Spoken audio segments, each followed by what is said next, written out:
Have you ever wondered why prices rise when we want something most? You'll save up for a concert, but the tickets will sell out in seconds and cost a fortune. Or you're planning a vacation and it costs less to travel in September than in July. What's going on? It's the invisible forces of supply and demand shaping everything you see. Stick around and you'll never look at a price tag the same way again.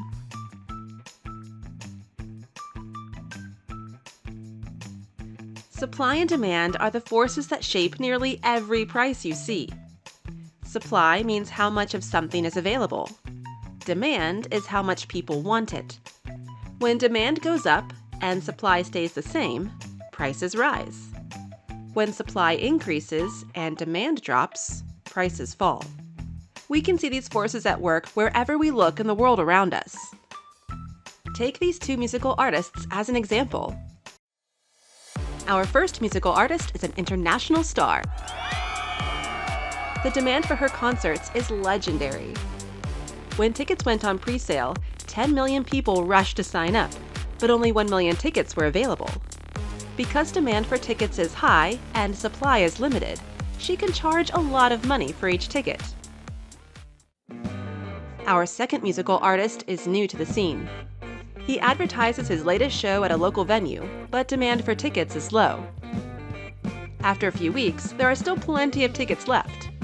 Because the supply of tickets is high, but the demand is low, he lowers the ticket price to encourage people to buy them. Economists use graphs to show how supply and demand interact. Let's see how it works. The vertical axis, or y-axis, shows price. In our example, how much a concert ticket costs.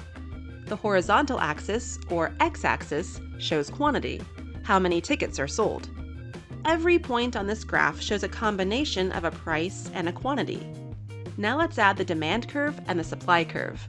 A demand curve always slopes downward, like a slide. Why? Because when prices go up, demand goes down. In our example, as prices of tickets go up, fewer fans can afford the tickets. The demand naturally curves down as the price goes up. As the prices go down, more fans want the tickets and can afford them, so demand goes up. A supply curve slopes upward, like walking up a hill. Why? Because sellers want to make money. The higher the price of a ticket, the more profitable the concert becomes, so the venue is willing to sell more tickets. The line starts low on the left and climbs to the right to show the rising price of the good, in this case, a concert ticket. When we put both lines on the graph, they cross at one point. That point is called the equilibrium, the point where supply and demand meet. In our example, it's the price fans are willing to pay and the number of tickets the venue or musical artist is willing to sell. If a concert becomes super popular and demand goes up, prices rise. Fans are willing to pay a premium to see their favorite artist perform. If fewer people want to go, demand decreases and prices fall as the venue lowers ticket prices to fill seats. Economists use these graphs because they help us predict what will happen in the real world, from concert tickets or sneakers to electronics and toys. Once you understand supply and demand, you can understand almost any price you see. So the next time you see something selling out fast or suddenly getting cheaper, you'll know exactly what's going on behind the scenes. You're not just a shopper. You're thinking like an economist.